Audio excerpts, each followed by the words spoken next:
By the way, everything here we have is drought resistant. I like saying drought resistant instead of drought tolerant because nothing tolerates a drought. Everything needs water eventually at some point for life. One of the neat things that you'll discover is that with a plant like this, which makes a pretty rosette, and aeonium is native to the Canary Islands, so that's where all the aeoniums you'll see originate from. And this is what it looks like in real life. This one is, and you can see, you can pass it around if you want. But what's interesting is occasionally you'll find an aberration to a plant. So when I started doing this, I was into sort of odd and weird and quirky plants, but then there are quirky versions of quirky plants. This is a crested form of that plant. It forms like a coxcomb on the top instead of a rosette. And then what you can do is pluck off any one of these and start a new one. So pass this around and look at the difference. So that plant there will sell for, $5 to $10 at a nursery. That one will sell for $50 because it's an odd, rare, quirky plant. Those are both drought resistant. And by the way, now I didn't pull it from the top. I pulled it from one of the water sprouts that are not good for growth on a tree. So this is from a sycamore that's right along the way as you walk in here. One of the things about drought-resistant plants you'll know is what do we know? What are features of drought-resistant plants? They hold water. Okay, and what else do they do? What do they do to hold water? Right. Tell me something of their physical properties. What are they coated with often? What is their outer surface made of usually? Waxy, very good, or oily, or here in the case of this sycamore, I'll pass this way. Notice on the underside it's fuzzy. Fuzzy plants. If you look around here, right behind you here, this is a fuzzy plant, an oily or waxy leaf plant. But the fuzz helps them draw all moisture from the morning atmosphere and suck it into the plant. So anytime you see something fuzzy or gray, and by the way, when you see a blue or gray plant, this is an optical illusion. What it really is, and don't do this at home to your favorite plant, but you just go a little bit of oil here, and if I rub this tip, not oily enough, it will get a green color. It will lose its cast and become actually, so when you see these, never touch them or rub them because you're stealing the plant's native sunscreen. This plant is not just fuzzy. This is called Crassula falcata, nicknamed the propeller plant for obvious reasons, or the airplane plant. Notice as you feel, this almost feels like a shark skin. It's a fuzzy and oily surface on the outside holding in the water. So succulent is, by definition, is something that holds water. So you look at the ways these plants will hold water inside them, and this is what you come up with. Now these are all varieties of plants. Virtually everything here is something we've grown from seed because we're really big believers in controlling the process from beginning to end, and that way we have access to a lot more material because it's easier often to get seeds than mature plants. Aloes. Mike was talking about aloes. We have aloes that are generally from either South Africa or Mozambique, and every aloe, we all know of aloe vera, that's the one that we hear about commonly. These are, though, aloe vera's rare cousins. So this one is an aloe called Aloe excelsa. It's from Mozambique. It creates a tall single-stem tree aloe, and Mike was right about its cousin. It's got a cousin called Aloe ferox that won't retain as much of its spines, but Aloe excelsa retains spines, but it's a much narrower plant growing very tall. And if you cut yourself, as with any aloe, you can apply this to, see, I work with thorny plants, so when you apply it like this, it will not only help heal, but then you'll notice once it dries, it hermetically seals the wound. So it's an interesting thing about aloes. The main plants we started growing are these quirky, odd relatives of the sago palm. You guys familiar with sago palms? You see them called cycads. These are plants that are prehistoric plants. All of these are classified as endangered species under international law and treaty, and some of them are quite thorny. Some of them are actually fairly soft and friendly. And the interesting thing about these plants is that they are from the time of the dinosaurs. And they've lived on the botanic equivalent of bread and water for hundreds of millions of years. And when you grow one of these things in your garden, you're preserving an endangered species in your own home, which is kind of neat. Our mantra, our mission is preservation through propagation. So if we get enough seed of these and grow enough of them, we'll take pressure off the people who would unfortunately collect these plants from the wild and decimate their populations. To give you an idea of numbers, just as an example, so here's a plant called Encephalartos arenarius, the Alexandria cycad. You can see it's a little bit thorny there, okay? When it gets big, it gets huge lobed leaves and turns sort of a blue-green cast. This plant, there are only 700 of them remaining in the wild, 700 mature plants remaining in the wild. This comes from a cone that we pollinated at the Huntington Botanic Gardens. In fact, there were 2 cones we pollinated at the Huntington Botanic Gardens. We had a total of almost 700 seeds we got from them.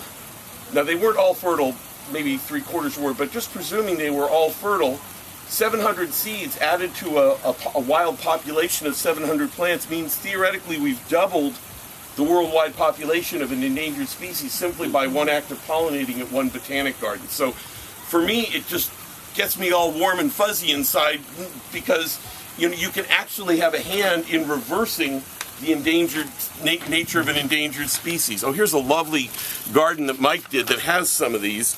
You see the aeoniums, and you see another plant in the background. You'll take this and pass around, called Encephalartos altensteinii. Now this is an interesting one because what we discovered is we have so little square footage to grow these that we put them in these tall, narrow pots. But if you feel this, it almost feels like it's pregnant here because the caudex or trunk inside it is bulging out. This plant here, there are about 18,000 of these in the wild.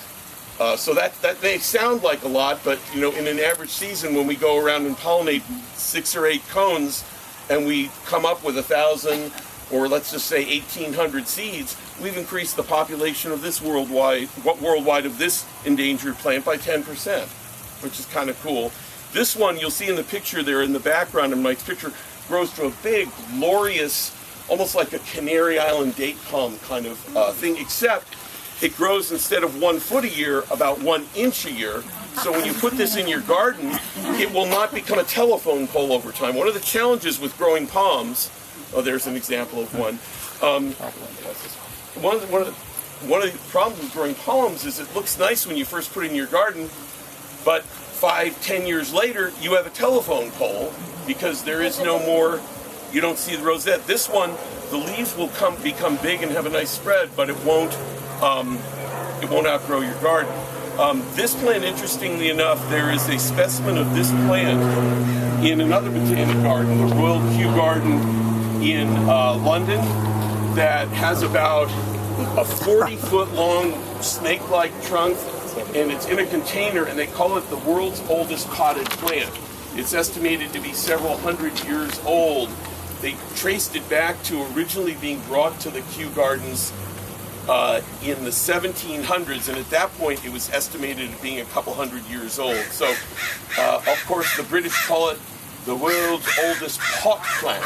But for those of us who grew up in the 60s and 70s, a pot plant has a different connotation. You had a question?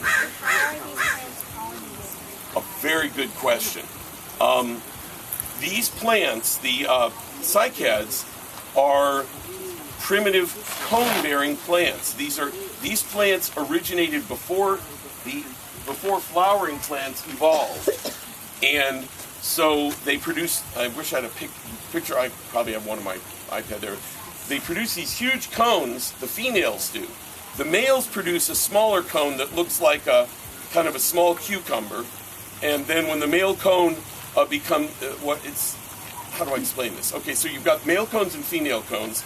The male cones carry pollen, and the male cones then elongate when they become fertile, and they exude a smell, and they actually heat up by about 10 degrees. And they attract these little teeny beetles that are pollinators. A primitive insect goes in and pollinates it. What I explain when I talk to kids in an elementary school is I'll say, kids, young ladies, you know who Justin Bieber is? Oh, yeah. Well, imagine Justin Bieber dressed really nicely, smells with cologne, nice, and so all the bees go over and they want to smell. And they crawl in and around the pollen cone. And then I said, okay, girls, then what happens is a couple of weeks later, imagine if Justin Bieber hasn't showered or bathed in 2 weeks. He'd be kind of smelly, wouldn't he? Yeah, well, that's what the male cycad does, is it changes its smell from attractive to unattractive and literally repels the insects from it. Well, nearby in habitat, there's this big, glorious female cone that has just opened up her scales to be receptive, and she puts out her own perfume. And I say to the boys, imagine a pretty girl in a nice party dress, and she's got perfume on and bows in her hair, and the beetles go into that female cone, which has opened its scales to be receptive, crawl all around and pollinate the female. So that's the plants. The botanic term is dioecious, meaning it's either a boy or a girl. Now, none of these are all juveniles. I didn't bring any coning sized plants. It would have been like a bigger pot. But so what happens is that that's how it happens. But it gives us the opportunity to cross pollinate things, because I can take the male from one genus, from a species within a genus, and pollinate the female. And so we get you can get examples of hybrid vigor. Yeah, question. The beetles, though, you got to have the beetles. Right. So, and if we live here in Southern California and not Madagascar, yeah, what do we do? Well, you've seen the tribute bands that pretend to be the Beatles. Well, we are the Beatles in the sense. What we do is we'll take a cone, this big cone, we cut it, guys. We're with you. Guys, truth here, okay? The male plants are good for fast growth and delivering their pollen. The woman does all the work. So what happens is you take this cone, you cut it off, and it's this cone that was this size, and now it's this size because it's fertile. You take it, we shake the pollen generally into newspaper. Anyone still buy newspapers or some kind of newsprint? Okay, we gather it, we mix it with a little water, maybe a drop of detergent, a surfactant to make it slide along it, and we put it in one of, those squeeze ketchup bottles that you can buy for, like you see at restaurants with a little cone-headed thing, and we put it in there, shake it up, put it in, and then we go to the female cone that has open receptive, and we'll squeeze it in, and it drips through the bottom. And that's how we pollinate it. And then what happens is once in habitat, once the male cone has become fertile and has begun to stink, and the insects leave it, it kind of flops over like this. And in the case of the female cone, when we pollinate it, it swells almost as if it were pregnant. And what happens is in the rare cycads, and here's an example. This is one from Mexico, a Diane's. When we talk about native plants and native gardening, this, as far as I'm concerned, even though it grows in Mexico, oh my goodness, well, you know what we've got? Let's provide some fertilizer here. It's organic fertilizer. Snails are great fertilizer. When you see them, don't pick them, step on them and squish them into the ground. They're really good fertilizer. I didn't have a... There you go. Sluggo. The street. I can throw them in the street too. You know what? Just step on them. It fertilizes your garden.